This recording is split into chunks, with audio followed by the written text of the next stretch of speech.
तो जय हिंद बच्चों, लेकर आ चुका हूं मैं आप लोगों के लिए क्लास 10th केमिस्ट्री से एसिड्स बेसिस एंड सॉल्ट्स का एक नया वीडियो। बोले तो ये फर्स्ट वीडियो आपके पास स्टार्ट कर रहे हैं आज हम। तो चलिए फटाफट बिना टाइम वेस्ट किए, है ना, कार्यक्रम को शुरू करते हैं।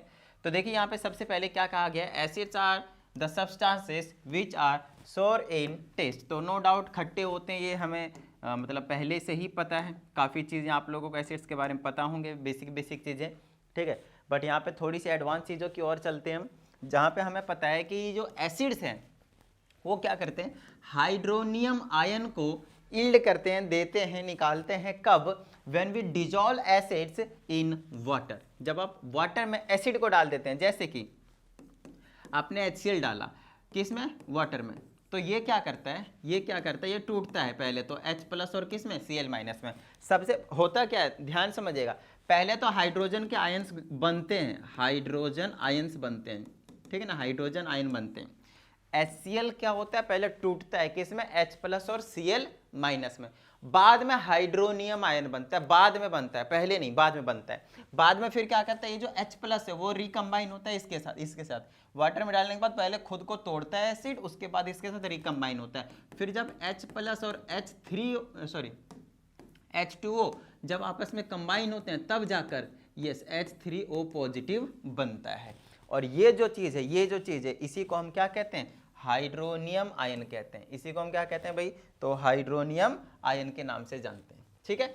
तो यही चीज़ मैं आपको समझाने की कोशिश कर रहा हूँ कि जब भी एसिड पानी में डाल देंगे तो हाइड्रोनियम बनाएगा, लेकिन बनाएगा कैसे, क्या स्टेप्स हैं, उसको थोड़ा सा समझिएगा।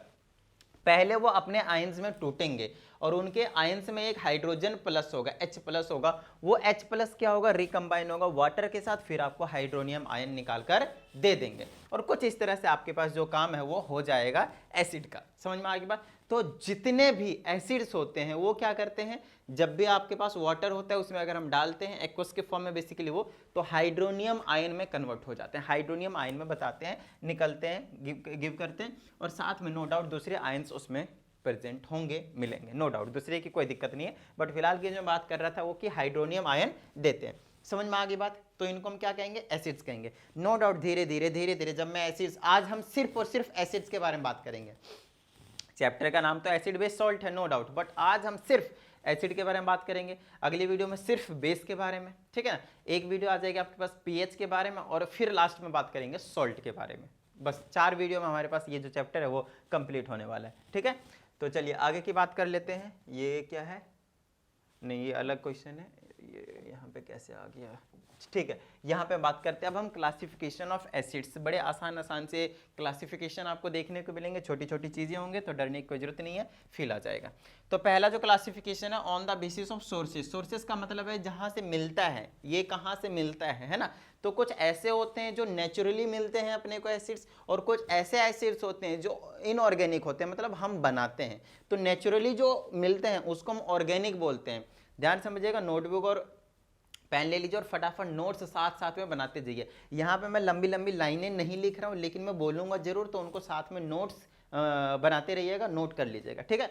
ओके, तो on the basis of sources के बेस पे हम एक तो ऑर्गेनिक एसिड्स के जानते हैं और एक इनऑर्गेनिक, जिसको मिनरल एसिड के नाम से भी जानते हैं। तो ये जो एसिड्स होते हैं उनको हम खुद बनाते हैं। क्या करते हैं, उनको हम खुद बनाते हैं, ठीक है ना। हम क्या करते हैं, उनको खुद बनाते हैं। तो ऑर्गेनिक एसिड्स में एग्जांपल होते हैं एसिटिक एसिड। आप लोगों ने सुना होगा एसिटिक एसिड का नाम, मैं बता देता हूँ। एसिटिक एसिड आपको विनेगर में देखने को मिलेगा, घर में जो अचार वगैरह में डलता है ना, चाउमीन वगैरह में, उसको कहते हैं विनेगर। उस विनेगर में आपको क्या देखने को मिलेगा, एसिटिक एसिड, ठीक है। सेकंड है मैलिक एसिड। आप कभी एप्पल खाए होगे, है ना, खट्टा फील होता है थोड़ा बहुत, ठीक है, तो वो आता है मैलिक एसिड की वजह से, है ना। शोर टेस्ट उसमें किसकी वजह से आता है, मैलिक एसिड की वजह से। तो मैलिक एसिड आपके पास क्या हो गया, आपके पास एक ऑर्गेनिक एसिड हो गया, नेचुरली मिल रहा है आपको। नेक्स्ट आपके पास फॉर्मिक एसिड। फॉर्मिक एसिड देखिए, प्लांट और एनिमल में से जो भी एसिड आपको मिल रहे हैं नेचुरली, उसको हम बोलते हैं ऑर्गेनिक एसिड, ठीक है।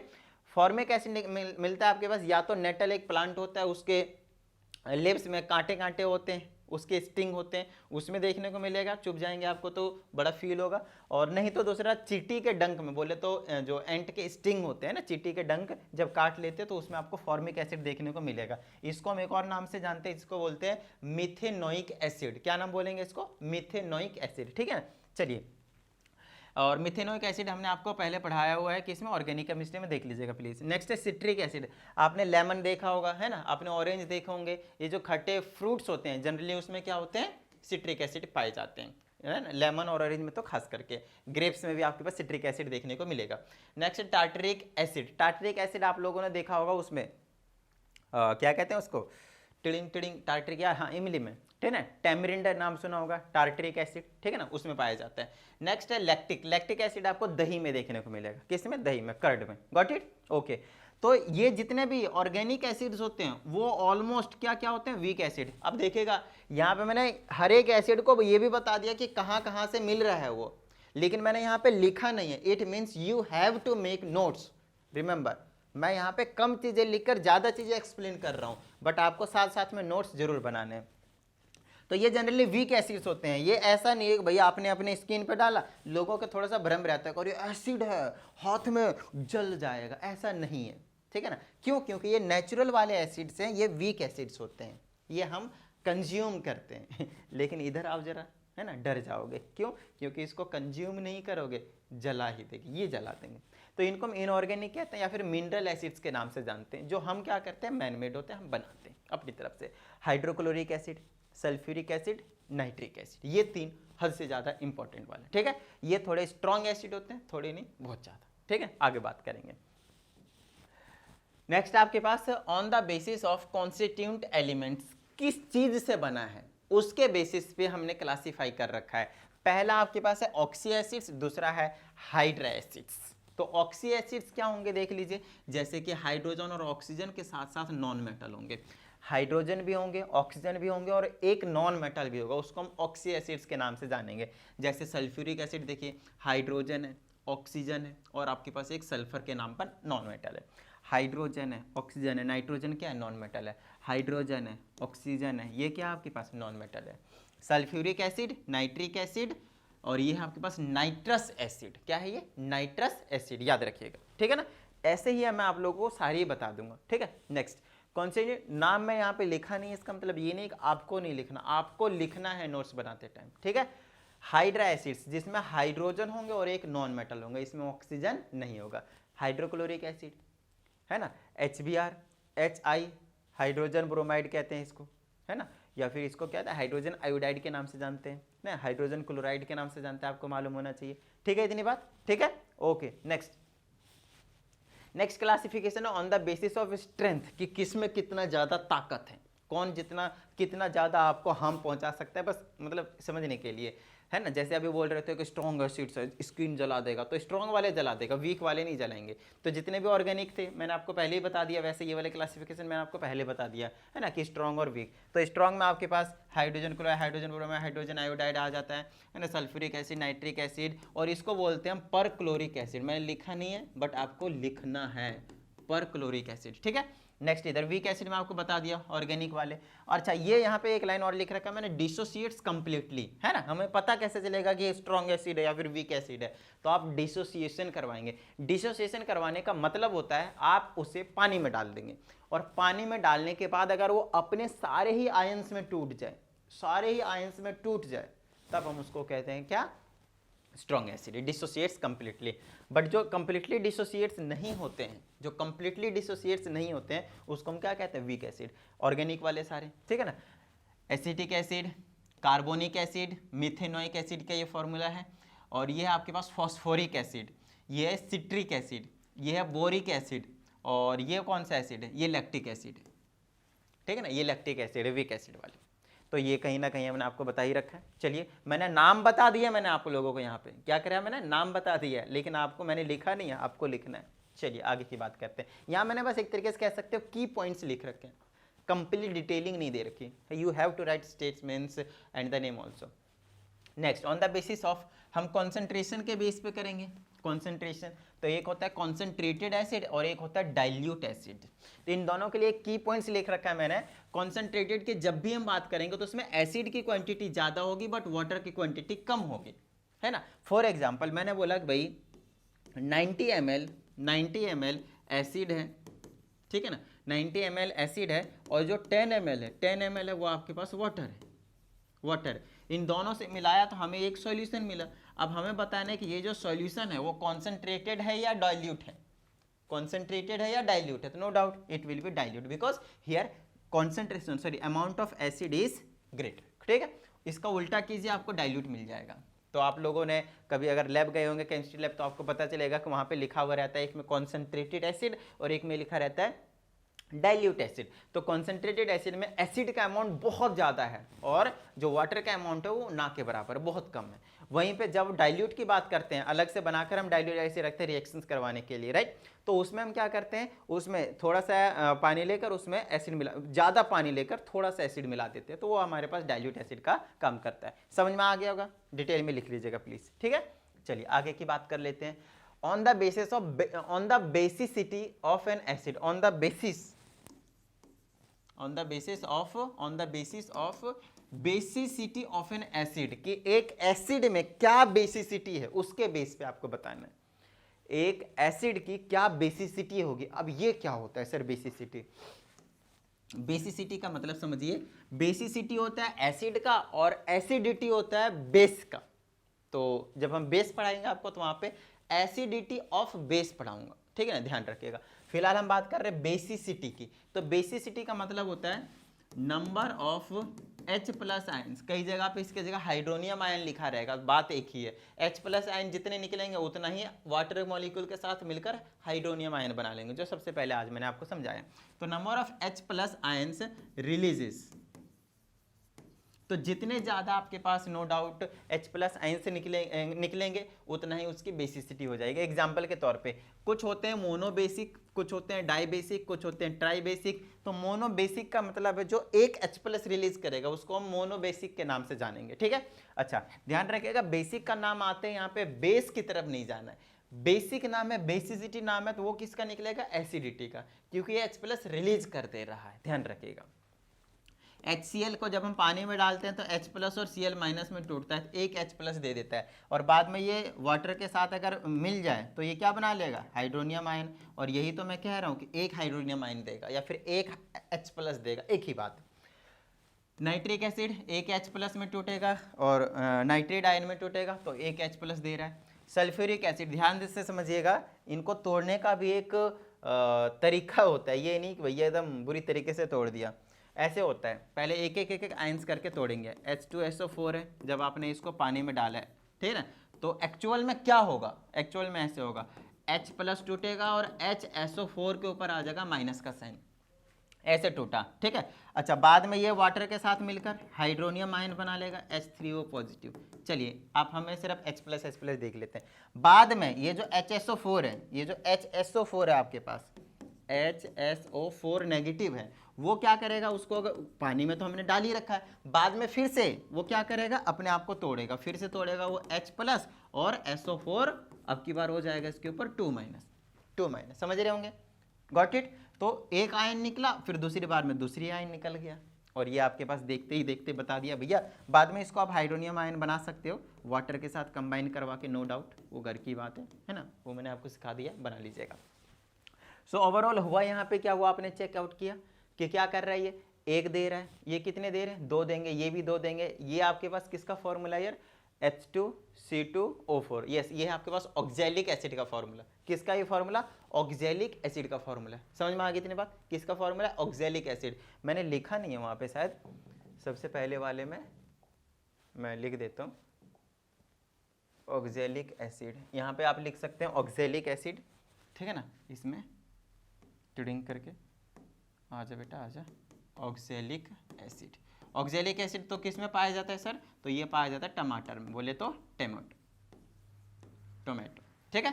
समझ में आ गई बात? चलिए आगे की बात कर लेते हैं। और हम कहाँ पे थे अभी? ओह बहुत आगे आ गए हम, ट्रेडिंग करके यहाँ पे अभी फिलहाल तो, ठीक है। तो यहाँ पे आपको समझ में आ गया कि डाइबेसिक का क्या मतलब है? 2 H प्लस रिलीज करेंगे, और कैसे रिलीज करेंगे एक एक करके वो हमने आपको समझाया। नेक्स्ट ट्राइबेसिक में मतलब 3 H प्लस रिलीज करेंगे। अच्छा ये H3PO4 है, इसका नाम क्या है आपके पास? फॉस्फोरिक एसिड, पीछे आपको समझाया। C6H8O7 क्या आपके पास? Citric acid. अब यहाँ पे हाइड्रोजन 8 होने का मतलब 8 रिलीज नहीं करता, वो डिपेंड करता है कौन सा हाइड्रोजन रिलीज हो सकता है, बॉन्ड फ्री हो सकता है, स्ट्रक्चर पे डिपेंड करता है। तो याद रखना है आपको, जनरली तो इनमें ऐसा ही हो रहा है कि भैया जितने हाइड्रोजन उतने रिलीज हो जा रहे हैं, बट इस केस में ऐसा नहीं है, ध्यान रखना है आपने, ठीक है, हमेशा ऐसा नहीं होता है। ओके अब हम बात करेंगे प्रिपरेशन ऑफ एसिड। तो देखिए एसिड के बारे में सबसे स्टार्टिंग बता दिया कि होता क्या है। दूसरी चीज़ हमने बताया कि उसकी क्लासिफिकेशन, कि कैसे कैसे हम क्लासीफाई कर सकते हैं। तीसरी चीज़ आपको बताने जा रहा हूँ कि एसिड को हम कैसे प्रिपेयर करवा सकते हैं, है ना, कैसे बना सकते हैं। चौथी चीज़ आपको पढ़ाऊंगा इसके क्या क्या प्रॉपर्टीज़ हैं, फिजिकल प्रॉपर्टीज़। दूसरी चीज़ पढ़ाऊंगा मैं उससे नेक्स्ट वाली लास्ट वाली चीज़ केमिकल प्रॉपर्टीज़, कि किसके किसके साथ रिएक्शन करता है। इंपॉर्टेंट वाले बताऊंगा नो डाउट, वैसे तो बहुत सारे हैं बट कुछ इंपॉर्टेंट वाले ही बताऊंगा मैं आप लोगों को, ठीक है। चलिए तो प्रिपरेशन ऑफ एसिड्स की बात करते हैं। पहला आप डायरेक्ट कॉम्बिनेशन से बना सकते हैं, मतलब सीधा मिलाइए हाइड्रोजन क्लोरीन को, आपका HCl तैयार है। कंडीशन होते हैं कैटलिस्ट और कंडीशन हमेशा यहाँ पे फेवरेबल होना चाहिए, है ना, वो अलग अलग होते हैं सारे रिएक्शन के लिए। हाइड्रोजन आयोडीन लगाइए, एसिड तैयार है। हाइड्रोजन सल्फर मिलाइए, एसिड तैयार है। ये बड़े छोटे छोटे से रिएक्शन है। नेक्स्ट है action of water on acidic oxides. अब ये एसिडिक ऑक्साइड्स क्या होते हैं? एसिडिक ऑक्साइड्स होते हैं नॉन मेटल के ऑक्साइड्स। आप लोगों को नॉन मेटल मालूम है, जब नॉन मेटल ऑक्सीजन के साथ रिएक्ट करता है तो नॉन मेटल ऑक्साइड्स बनते हैं। और ये जितने भी नॉन मेटल ऑक्साइड्स होते हैं these are always acidic in nature. वहीं पे जो मेटल के ऑक्साइड्स होते हैं वो बेसिक इन नेचर होते हैं। तो हम बेसिस में आपको पढ़ाएंगे, जब बेस पढ़ाऊंगा तब। जैसे कि कार्बन डाइऑक्साइड, देखिए नॉन मेटल के ऑक्साइड है, जब आप इसको पानी में डालते हैं तो आपको कार्बोनिक एसिड दे देता है। क्या दे देता है आपको? कार्बोनिक एसिड, है जो कोक वगैरह, कोका कोला वगैरह में, कोल्ड ड्रिंक्स में, आपको सॉफ्ट ड्रिंक्स में देखने को मिलता है। सल्फर डाइऑक्साइड में अगर पानी डाल दें या फिर पानी में बेसिकली सल्फर डाइऑक्साइड डाल दें तो आपको ये सल्फोनिक एसिड देखने को मिलेगा, H2SO3 मिलेगा। और इसी को अगर पानी में डाल दें, इसी को नहीं मतलब सल्फर ट्राइऑक्साइड को बेसिकली पानी में डाल दें तो सल्फ्यूरिक एसिड मिल जाएगा आपके पास। मतलब बड़ा ही तगड़ा कॉम्बिनेशन है आपके पास। नेक्स्ट है फॉस्फोरस पेंटा ऑक्साइड में अगर आप पानी को डाल दें, पानी में डाल दें तो आपके पास फॉस्फोरिक एसिड मिल जाएगा। समझ में आ रही होगी बात? डन है। अगला है यूजिंग ए लेस वोलेटाइल एसिड, मतलब नॉर्मल एसिड का ही यूज़ करके हम एसिड बनाने की कोशिश करेंगे। जैसे सॉल्ट हो गया, सॉल्ट में अगर आपने ये डाल दिया तो सोडियम बाइसल्फेट बन जाता है। दूसरी चीज़ हमें हाइड्रोक्लोरिक एसिड, दूसरा एसिड, एक एसिड से दूसरा एसिड प्रिपेयर करवा रहे हैं। फिर से वही वोलेटाइल, लेस वोलेटाइल मतलब जो थोड़ा कम उड़ता हो, कम उड़ना मतलब वेपर्स बहुत धीरे बनाता हो, ऐसा समथिंग। सोडियम नाइट्रेट ले लेंगे तो सोडियम बाइसल्फेट के बाद आपके पास नाइट्रिक एसिड मिल जाएगा। तो मतलब सल्फेट से लेकर क्लोराइड और नाइट्रेट वाले जो हमारे पास एसिड्स है वो हमने बना लिए। ठीक है, प्रिपरेशन समझ में आया, बड़ी छोटी सी चीज़ थी। चलिए तो नोट्स साथ साथ में बनाते जाइएगा। और ये जो मैंने सिर्फ रिएक्शन लिखे हैं, आपको सिर्फ रिएक्शन नहीं लिखना है, आपको स्टेटमेंट के साथ लिखना है। When salt reacts with less volatile acid it gives sulfate ion, you can say when it is sulfur basically sulfate and then we get another acids। इस टाइप के आपको स्टेटमेंट बनाकर जरूर लिख लेनी है। Got it? चलिए आगे की बात करते हैं हम, बहुत ज़्यादा इंपॉर्टेंट, और वो है हमारे पास फिजिकल प्रॉपर्टीज़। जैसे हमारे पास फिजिकल प्रॉपर्टीज़ की बात हो जाएगी हम जंप कर जाएंगे केमिकल प्रॉपर्टीज़ में और एसिड का पार्ट खत्म। ठीक है, उसके बाद हम सैम्पल पेपर से आपको जब करवाएंगे क्वेश्चन, वहाँ पे आपको बताऊंगा कि अलग अलग तरीके से किस तरह से क्वेश्चन फॉर्म जो है वो हो सकते हैं। ठीक है, अच्छा बात कर लेते हैं फटाफट यहाँ पे फिजिकल प्रॉपर्टीज़ ऑफ एसिड्स की। ठीक है, फिजिकल प्रॉपर्टीज ऑफ एसिड्स की बात करते हैं। देखिए सबसे पहले ये चीज़ हमने सबसे पहले बताई है कि टेस्ट होते हैं, है ना, कैसा? सोर, खट्टा। कोरोजिव इन नेचर का मतलब ये है कि अगर आप इसे मेटल के कांटेक्ट में लाते हैं या फिर किसी और भी ऐसे मटेरियल के कांटेक्ट में लाते हैं जो कोरोड हो सकते हैं, है ना, कोरोजन उसमें लग सकता है, बेसिकली आयरन होगा तो रस्टिंग बोलेंगे। तो ये ऐसा होता है, मतलब वाटर के जैसा काम कर लेता है ये कि भैया कोरोड कर देंगे, ख़त्म कर देंगे, धीरे धीरे खा जाएंगे मेटल्स को। इलेक्ट्रिसिटी को कंडक्ट करते हैं, no doubt. Is here aqueous, ठीक है ना, मतलब जब एक्वस के फॉर्म में होगा, मोल्टन के फॉर्म में, लिक्विड के फॉर्म में, तो उस टाइम पे क्या करते हैं, इलेक्ट्रिसिटी को कंडक्ट करेंगे, करंट पास करेंगे, हो जाएगा। एसिड्स के बारे में 3 चीज़ें कही जाती है। जो ब्लू लिटमस होते हैं वो ब्लू से रेड में कन्वर्ट कर देता है। जो मिथाइल ऑरेंज होता है जो कि एक्चुअल में ऑरेंज कलर का ही होता है तो उसे भी रेड कलर में कर देता है। और एक होता है फिनोल्फ्थेलिन, इसको हम इंडिकेटर्स के नाम से जानते हैं। ये तीनों इंडिकेटर है, ये खुद तो पिंक कलर का होता है लेकिन उसमें अगर आपने एसिड डाल दिया तो उसको कलरलेस बना देगा। तो इसके मैं आपको लोगों को एक्सपेरिमेंट करके दिखा दूंगा, ये आपको मजा आ जाएगा देखने में। इसको आपको थोड़ा सा फिलहाल के लिए याद रखिए, ठीक है ना, याद रखिएगा। ठीक है, चलिए नेक्स्ट की बात कर लेते हैं हम। और खत्म हो गया? हाँ खत्म हो गया, ठीक है। अब हमारे पास केमिकल प्रॉपर्टीज और ये आपके पास लास्ट पोर्शन है। तो सबसे पहले देखिए केमिकल प्रॉपर्टीज ऑफ एसिड्स में सबसे पहले हमारे पास रिएक्शन विथ एक्टिव मेटल्स। तो यहाँ पे अगेन आपके पास स्टेटमेंट या फिर आप कह सकते हैं कि जनरल फॉर्म से याद रखिएगा कि जब भी आप मेटल और एसिड का रिएक्शन कराएंगे तो आपको हमेशा क्या मिलेगा, एक सॉल्ट और साथ में हाइड्रोजन गैस निकलता हुआ ऊपर उड़ता हुआ दिख जाएगा। नो डाउट जब मैं सॉल्ट पढ़ाऊंगा थोड़ा सा सॉल्ट के बारे में ज़्यादा आइडिया मिलेगा, कुछ यहाँ पे हम बेस के बारे में वर्ड यूज़ करेंगे तो वो भी आपको अगले वीडियो, मतलब अगर एक आधी चीज़ें माइनर सी चीज़ें होंगी जो अभी शायद आपको ज़्यादा अच्छे से समझना है, वैसे तो समझ में आ जाएगा, ज़्यादा समझ की बात करो, ज़्यादा समझ में ना आए एक आधी चीज़ें, छोटी छोटी चीज़ें, तो उसके लिए आप घबराइएगा नहीं, क्योंकि अगली वीडियो आएगा बेस का, फिर आएगा पीएच का और फिर आएगा इसका सॉल्ट का। तो ये 4 वीडियो देखने के बाद आपका चैप्टर में से सारे ही डाउट गुड़ जाएंगे, गुल हो जाएंगे। क्यों? क्योंकि कहीं ना कहीं एक वर्ड हम ऐसे यूज कर लेते हैं जो आगे आने वाले होते हैं, तो फिर बच्चे घबरा जाते हैं, अरे ये क्या है, इसके बारे में तो हमें कुछ नहीं पता। ऐसा नहीं डरना, ठीक है ना। चलिए, तो आपको हमेशा याद रखना है जब भी मेटल और एसिड रिएक्ट करते हैं, ठीक है ना, लेकिन ध्यान रहे यहाँ पे मेटल क्या होने चाहिए, रिएक्टिव मेटल, एक्टिव मेटल होने चाहिए, ठीक है ना, एक्टिव मेटल होने चाहिए। आपने मेटल रिएक्टिविटी सीरीज में करवा रखे हैं मैंने आप लोगों को, उसमें क्या था, हाइड्रोजन से ऊपर ऊपर वाले जो होते हैं वो क्या होते थे, एक्टिव मेटल्स होते थे, रिएक्टिव मेटल्स मतलब हाइड्रोजन से ज़्यादा रिएक्टिव मेटल्स वाले होते हैं, तब जाकर रिएक्शन होता है।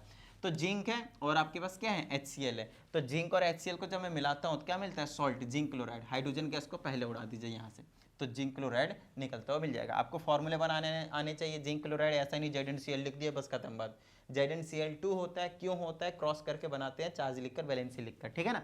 नेक्स्ट मैग्नीशियम लीजिएगा, सल्फ्यूरिक एसिड ले लीजिएगा, तो यहाँ पे सल्फेट के नाम पे सॉल्ट मिलेगा और हाइड्रोजन गैस आपको उड़ता हुआ दिख जाएगा। आपको ध्यान रखना है, कई बार क्वेश्चन पूछा जाता है कि बताइए कौन सा रिएक्शन है जिसमें हाइड्रोजन को अगर मैं बर्न करता हूँ तो पॉप का साउंड देता है, तो यही वाला हाइड्रोजन तो हमेशा ही पॉप का साउंड देगा, लेकिन इस वाले रिएक्शन से हाइड्रोजन गैस निकलता है और पॉप का साउंड क्रिएट करता है जब आप इसे बर्न करते हैं, जलाते हैं। फॉर एग्जाम्पल आप क्या कीजिए, एक कॉनिकल फ्लास्क ले लीजिए, उसमें एसिड डाल दीजिए और जिंक डाल दीजिए, मेटल डाल दीजिए, एल्युमिनियम का फॉइल डाल दीजिए, कोई दिक्कत वाली बात नहीं है। उसमें से क्या निकलेंगे, हाइड्रोजन गैस रिलीज होना शुरू करेगा। उसको आप किसी बलून में लगा के और उसमें स्टोर कर लीजिए। बहुत ज़्यादा लाइट होते हैं तो ऐसे छोड़ेंगे तो हवा में उड़ने लग जाएगा वो, उसको आप बर्न कर दीजिए, जला दीजिए किसी भी चीज़ से, पॉप करके बन पॉप साउंड क्रिएट करेगा और फट जाएगा बलून, ठीक है। मतलब ये फ्लेमेबल गैस होती है, यहाँ से ये भी चीज़ प्रूफ होती है। Next, reaction with basis. No doubt अभी बेस के बारे में हमने आपको कुछ पढ़ाया नहीं तो डरना नहीं है, यस पढ़ाया नहीं मतलब डरना नहीं है, ठीक है ना, पढ़ा देंगे। तो बेस अभी समझ लीजिए ये दो ऐसे हैं जो क्या हैं आपके पास बेस हैं, ठीक है, ओके। एसिड और बेस का जब भी रिएक्शन होता है, एसिड और बेस का जब भी रिएक्शन होता है तो आपको क्या देखने को मिलता है, सॉल्ट और वाटर। ऊपर वाले में आपने देखा एसिड और मेटल का जब रिएक्शन था सॉल्ट के साथ हाइड्रोजन गैस मिला, लेकिन लेकिन लेकिन जब एसिड और बेस का रिएक्शन होता है तो सॉल्ट के साथ वाटर निकलता है। आप लोगों को बचपन में या फिर अभी रिसेंटली कोई ऐसा कीड़े मकोड़े ने काटा है, इंसेक्ट ने या फिर चींटी ने काटा है ना, जब भी चींटी काटते हैं, मधुमक्खी ने काटा हो, तो इस टाइप के केसेस में आपसे कहा जाता है कि आप लोहा रगड़ लीजिए, ठीक हो जाएगा। लोहा रगड़ने का मतलब क्या है पता है, आपने जो भी लोहा लिया है, आयरन लिया है, तो आयरन ऑक्साइड होगा क्योंकि वो नेचर में है यहाँ पे, उसके ऊपर कुछ ना कुछ थोड़ा सा रस्ट लगा होगा। तो जो ऑक्साइड होते हैं मेटल के, अभी बोला ना नॉन मेटल के बेस एसिडिक होते हैं, और जो मेटल के ऑक्साइड होते हैं वो बेसिक इन नेचर होते हैं, मतलब वो बेस होता है, ठीक है। अच्छा, बेस और उधर से आपके स्किन में एसिड छोड़ दिया गया है, जो भी इंसेक्ट है, मधुमक्खी मान लो, चींटी है, तो वहाँ एसिड है, आपने डाला बेस, एसिड और बेस आपस में रिएक्ट करते हैं तो आपको मिलता है एक सॉल्ट और एक मिलता है वाटर। तो जिसकी वजह से आपकी जो जलन है वो खत्म हो जाती है, क्योंकि वाटर का ऐसा नेचर नहीं है कि वहाँ पे आपको कुछ फील कराए, पेन फील कराए, ऐसा नहीं है, समझ में आ रही है ना, स्किन को बर्न करे, ऐसा नहीं होता, तो वाटर हो जाता है। और दैट्स द रीजन इस वाले रिएक्शन को हम न्यूट्रलाइजेशन रिएक्शन के नाम से भी जानते हैं, न्यूट्रलाइजेशन रिएक्शन। तो न्यूट्रलाइजेशन रिएक्शन का मतलब क्या है, जब सॉल्ट और एसिड, यहाँ पे लिख लीजिएगा, एसिड और सॉल्ट और एसिड कह रहा हूँ, जब एसिड और बेस आपस में मिलते हैं तो उस रिएक्शन को न्यूट्रल कर दिया जाता है, ना ही एसिडिक कैरेक्टर रहता है ना ही बेसिक कैरेक्टर रहता है, न्यूट्रल हो जाता है। That's why this reaction is known as neutralization reaction. And what we get as product, as we get salt as well as water. Got it, okay great. चलिए, तो एसिड हो गया और ये बेस हो गया, तो एसिड और बेस से क्या मिलेगा, सॉल्ट। पहले आप वाटर निकाल लीजिए, यहाँ से H और यहाँ से OH, क्या निकला, H2O, समझ में आ गई बात। उसके बाद Na और Cl, प्लस वाला पहले माइनस वाला बाद में, सोडियम क्लोराइड, सॉल्ट बाहर हो गया। नेक्स्ट यहाँ से हाइड्रोजन गैस, और यहाँ से OH जब निकालेंगे तो वाटर निकलेगा, 2H2O बैलेंसिंग के लिए, उसके बाद मैग्नीशियम सल्फेट आपको पता है यहाँ से निकल कर आ जाएगा। समझ में आ गई होगी बात, डन है, गॉट इट। चलिए बड़ी अच्छी बात है, आगे चलिए आगे की बात करते हैं। तो यहाँ पे बड़ी छोटी सी चीज़ है, reaction with carbonates and bicarbonates. No doubt इसके और भी 5-7 रिएक्शन हैं, बट मैंने आपको वही वाले रिएक्शन यहाँ पे कराए जो ज़्यादा फ्रिक्वेंटली आप यूज़ करेंगे, जो ज़्यादा इंपॉर्टेंट है। आगे के हायर क्लासेस में भी आपको ऐसे ही रिएक्शन देखने को मिलेंगे। तो पहला रिएक्शन है जब या तो आप कार्बोनेट्स ले लें, मेटल कार्बोनेट्स बेसिकली, या फिर बाइकार्बोनेट्स लें, no doubt metal hydrogen carbonates कहते हैं उसको। तो this is your calcium carbonate. Egg का जो ऊपर वाला लेयर होता है, सेल होता है, इसी के बना होता है। इसके ऊपर बेस्ड क्वेश्चन भी आता है। जब आप उसको एसिड में डाल देते हैं तो आपके पास एक तो कैल्शियम क्लोराइड के साथ वाटर के साथ कार्बन डाइऑक्साइड ऊपर उड़ता हुआ दिखाई देता है, ठीक है। नेक्स्ट, यहाँ पे भी वही बात है, सॉल्ट और वाटर तो बन ही रहा है, साथ में कार्बन डाइऑक्साइड एक्स्ट्रा है और कुछ नहीं है। कार्बोनेट और बाइकार्बोनेट के फॉर्म में this is your sodium bicarbonate, या फिर आप इसको ये भी बोलेंगे सोडियम हाइड्रोजन कार्बोनेट, एक ही बात है, ठीक है। जब इनको आप किसी भी एसिड के साथ ट्रीटमेंट करते हैं तो एक तो सॉल्ट मिलेगा, एक वाटर मिलेगा और कार्बन डाइऑक्साइड आपको एक्स्ट्रा मिलता है। न्यूट्रलाइजेशन रिएक्शन से थोड़ा सा एक्स्ट्रा है, सॉल्ट वाटर के साथ कार्बन डाइऑक्साइड एक्स्ट्रा। क्यों? क्योंकि ये कार्बोनेट आयन है तो वहाँ से कार्बन डाइऑक्साइड बनता भी है। समझ में आ गई की बात, डन है, ठीक है। तो उम्मीद करता हूँ आप सभी को समझ में आया होगा, और अगर ऐसा है तो फटाफट वीडियो को लाइक कर दीजिए। साथ ही अगर आप इस चैनल पर एक नए स्टूडेंट, चैनल को सब्सक्राइब करके बेल आइकन को जरूर प्रेस कीजिएगा। चलिए मिलते हैं अगली वीडियो में, प्रैक्टिस करते रहिएगा। जय हिंद।